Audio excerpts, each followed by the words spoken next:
설교를 듣기 전에 성령 충만한 스데반처럼 우리 밝은 표정으로 인사하겠습니다. 첫 번째 인사 말은 얼굴에 빛이 나십니다 하시면서 인사해 보겠습니다. 얼굴에 빛이 나십니다. 우리 한 번 더 인사할 때 천사의 얼굴이십니다. 인사하겠습니다. 천사의 얼굴이십니다. 어제는 6.25 전쟁 기념일이었습니다.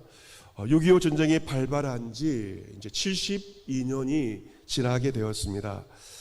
지금부터 72년 전인 1950년 6월 25일, 그날은 주일이었고 새벽이었습니다.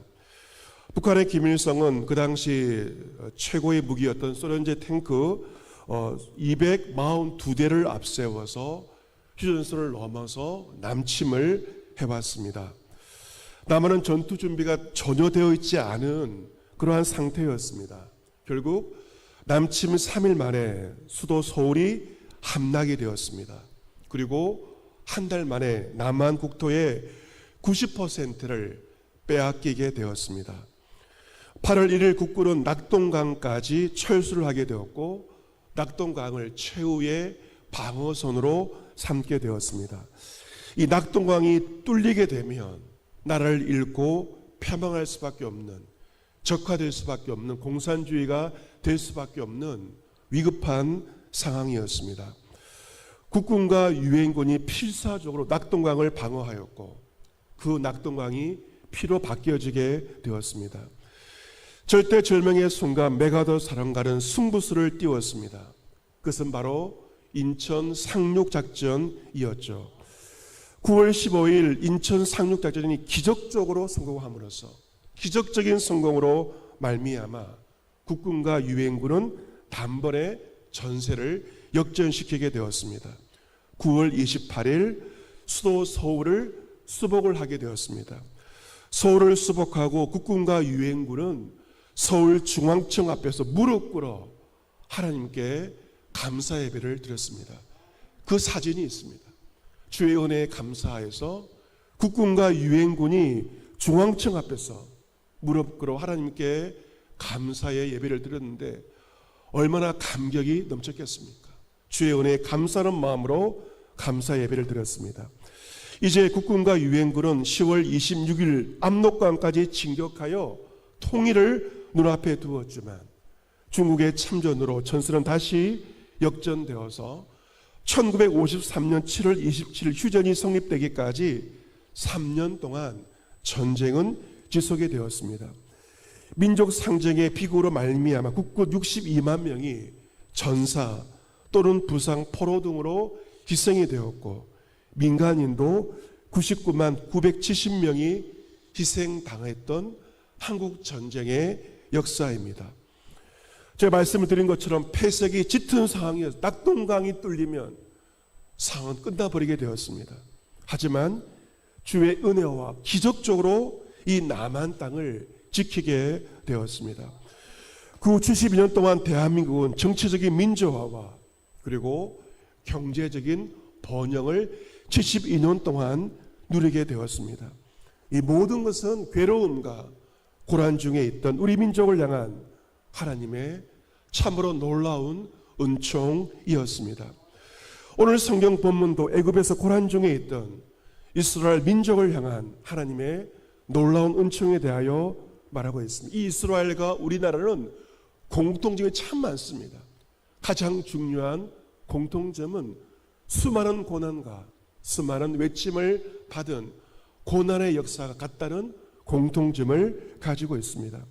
지난주 성경 본문에서 큰 흉년기를 맞이한 야곱의 식구들은 굶어 죽기 직전에 애굽의 총리로 있던 요셉 덕분에 애굽으로 이민을 가게 됩니다. 그들은 애굽 땅에 이민 가서 그 애굽 땅에서 번성하여 그 가문의 수가 많아지게 되었습니다.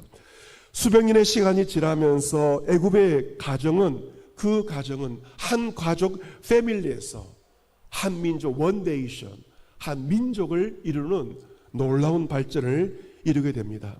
그런데 요셉을 알지 못하는 새로운 임금이 애굽 왕위에 오르게 됩니다. 이 요셉은 애굽 민족의 구세주와 같습니다. 그런데 요셉을 알지 못하는 새로운 임금 바로가 애굽의 왕위에 오르게 됩니다. 그는 이스라엘 족속이 번성하여 수가 많아지고 그들을 위협하게 되자 교활한 방법을 써서 이스라엘 민족을 괴롭히게 됩니다. 이스라엘 백성들을 국가 건설 사업에 동원하여 고된 강제 노동을 시키게 됩니다. 그런데 그처럼 고된 강제 노동을 하였지만 백성들의 숫자가 줄지 않자 애굽 왕 바로는 이스라엘의 어린아이, 남자아이를 죽이는 정책을 펴게 됩니다. 유아 살해 정책입니다. 이스라엘 백성들이 그 남자의 수가 많아져서 그들이 발라를 도모하는 것을 원천적으로 막기 위해서 남자아이를 죽이는 것이었고, 아들이 태어나면 나일강에 던져 죽이는 정책을 펴게 됩니다. 여러분, 사랑스러운 아들이 태어났어요. 그 아들을 왕명에 의해 나일강에 던져 죽여야 하는 것은 이스라엘 민족으로서 너무나도 큰 괴로움이었습니다. 그런데 바로 그때 모세가 났다. 본문 20절에 기록이 되어 있습니다. 하나님은 애굽에서 큰 괴로움 가운데 있던 이스라엘 민족을 저버리지 않고 이스라엘 민족의 은혜를 베푸십니다. 아브라함을 들어 사용하시고 요셉을 들어 사용하시던 하나님께서 고난 가운데 이스라엘 민족을 구원하시기 위해서 바로 모세를 태어나게 하시고 모세를 사용하십니다. 여러분, 이 모세가 태어났을 때는 애굽에 있던 이스라엘 백성들의 그 고난이 가장 절정에 달하였을 때였고 캄캄한 어두운 밤에 모세가 태어났습니다. 모세 역시 태어나서 그의 아버지 집에서 석 달 동안 자라다가 결국 왕의 명령에 의해서 나일강에 버려지게 됩니다. 갈대 상자에 의해서 나일강에 버려지게 됩니다. 그런데 놀랍게도 애굽 왕 바로의 딸이 그를 데려다가 자기 아들로 기르게 되고 그로 애굽의 왕자가 되게 됩니다. 모세는 40년 동안 궁정에서 애굽 사람의 그 당시 탁월한 지혜를 배워서 그의 말과 하는 일들은 능하게 되었고 세계 최고의 엘리트로서 성장하며 교육을 받게 됩니다. 그런 나이 40이 되자 그의 형제 이스라엘 자손을 돌볼 생각이 났습니다. 그런 애굽의 왕자였지만 애굽의 왕자의 삶에 만족하지 않고 그의 형제 이스라엘 자손을 돌볼 마음이 그에게 생기게 되었습니다. 어느 날 어떤 이스라엘 사람이 원통한 일을 당하게 된 것을 그가 보게 되었습니다. 그는 원수를 갚기 위하여 애굽 사람을 쳐 죽입니다. 왜 그가 애굽 사람을 쳐 죽였는가? 그의 형제들이 하나님께서 나를 통하여 구원해 주심을 깨닫기 위해서 그러한 일을 행하였습니다. 하지만 이스라엘 백성들은 그것을 깨닫지 못하였습니다. 모세는 자신이 하나님의 구원의 도구로 쓰임 받는다고 생각하여서 원수와 같은 애굽 사람을 쳐 죽였지만 이스라엘 사람들은 전혀 그렇게 생각하지 않은 것이죠. 이튿날 이스라엘 사람들끼리 서로 싸우고 있을 때 모세가 와서 그들을 화해시키면서 말합니다. 너희가 형제인데 어찌 너희끼리 서로 해치느냐? 우리가 정말 싸워야 할 사람은 상대는 바로 애굽이다. 왜 우리끼리 싸우느냐? 라고 말하죠. 그러자 동물을 해치는 그 사람의 모세를 밀어뜨리면서 이렇게 말합니다. 누가 너를 우리의 관리와 재판장으로 우리 위에 세웠느냐? 내가 어제는 애굽 사람을 죽임같이 또 나를 죽이려고 하느냐? 라고 말합니다. 이스라엘 사람들은 모세를 민족의 지도자로 본 것이 아니라 애굽 사람을 죽인 한낱 살인자로 본 것입니다. 모세는 이 말을 듣고 충격을 받아 애굽 땅에 살지 못하고 이제 그가 다른 곳으로 미디안 광야로 도주하게 됩니다. 그런 미디안 땅에서 40년 동안 나그네가 되어서 거기서 아들 둘을 낳는 망명자의 신분으로 살아가게 됩니다. 애굽에서 40년, 미디안 땅에서 40년 살던 모세를 마침내 80세에 시내산에서 하나님께 부름받고 소명을 받아 이스라엘 민족 해방의 사명을 감당하게 됩니다. 구원의 하나님은 모세를 통하여 괴로움 가운데 있던 이스라엘 민족에게 구원의 은총을 베풀어 주신 것입니다. 하나님은 6.25 전쟁 때 괴로움 가운데 있던, 고통 가운데 있던 이 민족에게도 놀라운 구원의 은총을 베풀어 주셨습니다. 한국 전쟁 때 나라를 위하여 참전하신 국군 장병들이 지금도 생존해 계십니다. 학도병으로 10대의 어린 나이에 출전한, 그 전쟁에 출전하신 학도병들도 계시지 않습니까? 우리 교회에도 참전 용사분이 계십니다. 그들의 수고와 그들의 희생을 잊어서는 안 될 것입니다. 또 6.25 전쟁 때 미국을 비롯한 유엔의 16개 나라가 우리나라에 참전을 하였습니다. 한 번도 와보지 못한 생면부지의 나라에 와서 젊은 청년들이 그들의 목숨을 걸고 전투에 임한 것입니다. 미국의 하버드 대학, 최고의 명문 하버드 대학 채플실이 있습니다. 예배당이 있습니다. 그 예배당 채플 오른쪽 벽에는 그 대학 재학 중에 한국 전쟁에 출전하였다가 전사한 하버드 학생들의 명단이 지금도 예배당에 기록되어 있다고 합니다. 약 20명 가량의 하버드대 학생들도 한국 전쟁에 출전하였다가 그들의 목숨을 이 땅에 뿌린 것입니다. 여러분, 우리가 누리고 있는 이 자유와 평화를 위해서 하나님의 은혜가 임하였고 72년 전에 세계의 많은 젊은이들이 이 땅을 위하여 희생하였음 우리는 결코 잊어서는 안 될 것입니다. 이번 6.25 전쟁 72주년 행사에 총 9개 나라 유엔 참전국 참전용사와 가족 등 41명이 이 한국을 다시 찾게 되었다고 합니다. 72년 전에 전쟁을 통하여 이 땅을 밟은 이들이 72년이 지난 다음에 다시 한국 땅을 밟게 되었습니다. 한국을 찾은 캐나다 참전 용사들은 서울의 교통체증을 보고 눈물이 났다고 합니다. 눈물. 왜 그랬을까요? 전쟁으로 잿더미가 되어버린 그 서울의 교통체증을 보고 참전 용사들의 눈에 눈물이 났습니다. 한국이 이렇게나 발전했나 모습을 보고 깜짝 놀라게 된 것입니다. 16세의 나이에 참전하였다가 이제 88세의 노인이 되어 한국을 다시 찾은 캐나다 사람 로날드 존 포일 씨는 이렇게 말하였습니다. 지난 70년간 내 머릿속에 맴돈 것은 한국 그리고 전쟁, 비극 이 세 단어가 70년 동안 내 머릿속에 맴들었다고 말합니다. 한국과 전쟁과 비극 세 단어가 70년 동안 그를 지배하였다고 말합니다.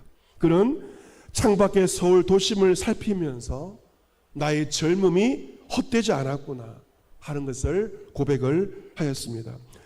전역한 다음에 경찰관으로 근무하다가 퇴직한 그는 현재 캐나다에서 전쟁의 참혹함을 알리기 위해서 메모리 프로젝트 운동을 진행하고 있다고 합니다. 그는 역사를 통해 많은 것을 우리가 배울 수 있다고 말합니다. 이 전쟁의 비극, 나라가 얼마나 소중함을 젊은 학생들이 전쟁을 통하여 배워야 한다고 말합니다. 젊은 세대들은 전쟁을 직접 겪은 세대들을 통하여 전쟁이 얼마나 큰 비극이며 나라가 얼마나 중요하고 자유가 얼마나 소중한지를 배워야 한다는 말입니다. 또 우리 그리스도인들은 한국 전쟁을 맞이할 때마다 한국 전쟁 때 순교한 그리스도인들의 그 역사에 대해서 결코 잊어서는 안 될 것입니다. 많은 기독교인들이 한국 전쟁 때 순교하였습니다. 왜 그들이 죽었는가? 이유는 한 가지였습니다. 단지 기독교의 이유 하나만으로 수많은 그리스도인들이 한국 전쟁 때 순교하였습니다. 6.25 전쟁 당시 전남 영암군에 있는 상월 그리스도의 교회가 있었습니다. 그 교회는 한창 부흥하고 있었습니다.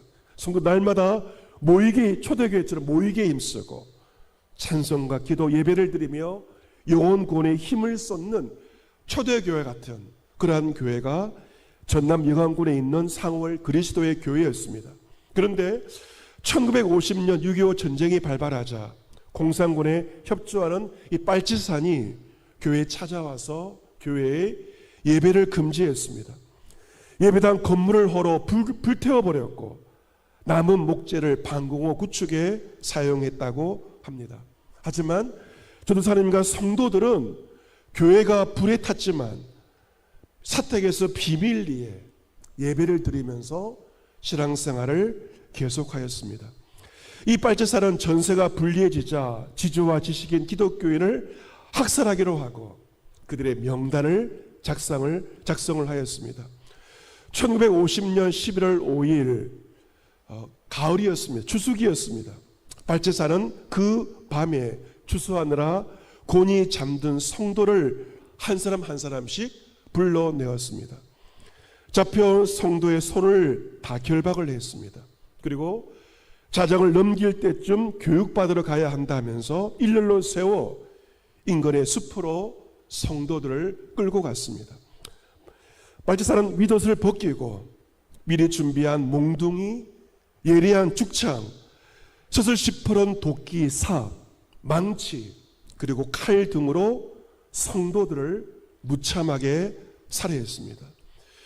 그리고 구덩이를 파고 시신을 내장했습니다. 교인 35명이 하루아침에 순교하였고 희생을 당했습니다.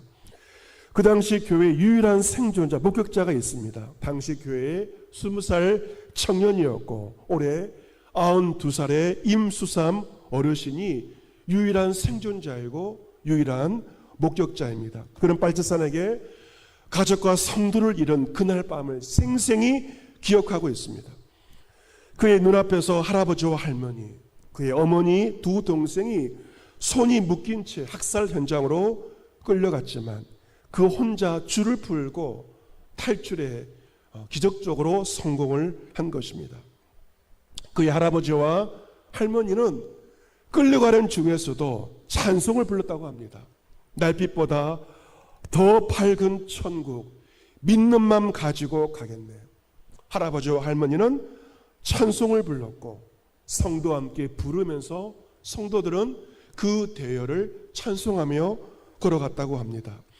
그 할아버지는 그의 나이 어린 자녀가 죽임 당하는 것을 지켜보면서도 흔들리지 않는 믿음을 보이셨습니다.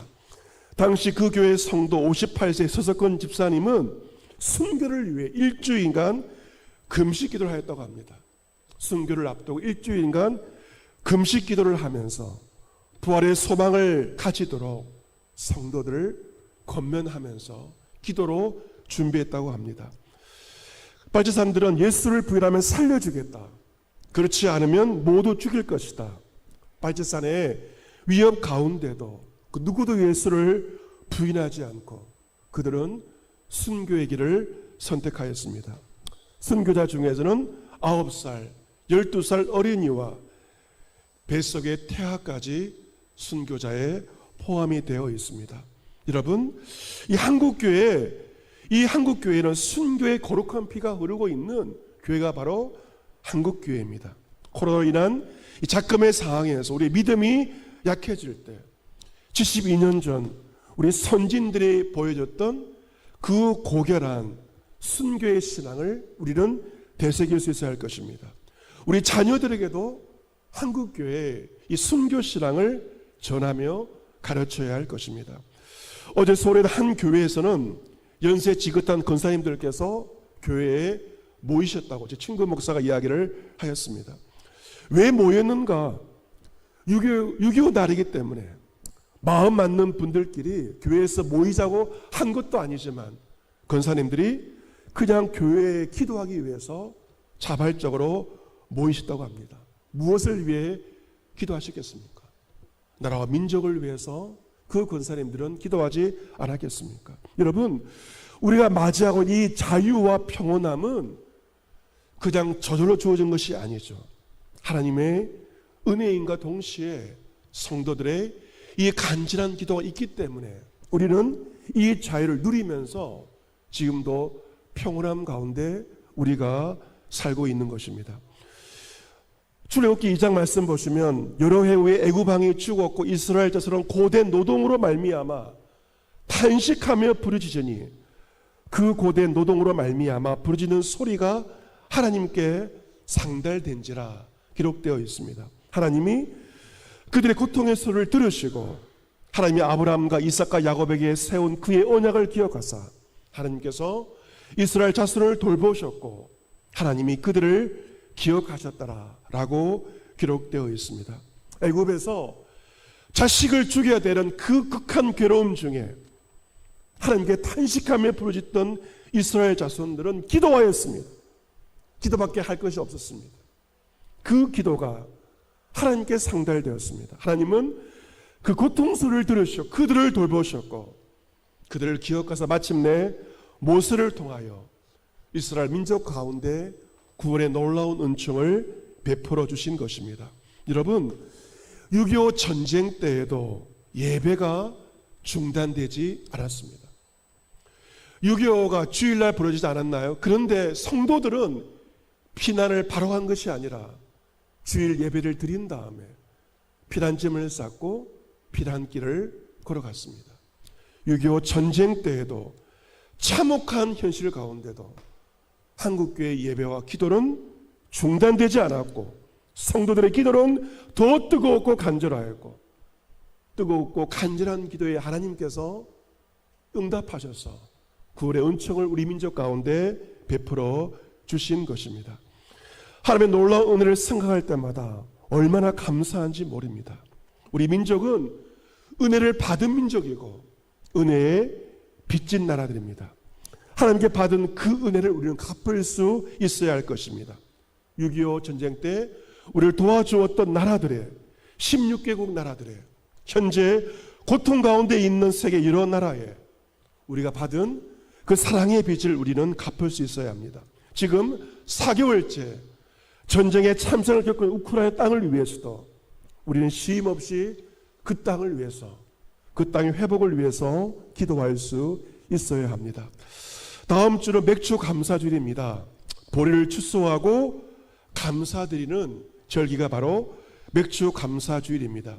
요즘은 보리밭이 관광지가 되었어요. 제주도 가파도 보리밭은 제주도 여행의 핫플레이스가 되지 않았습니까?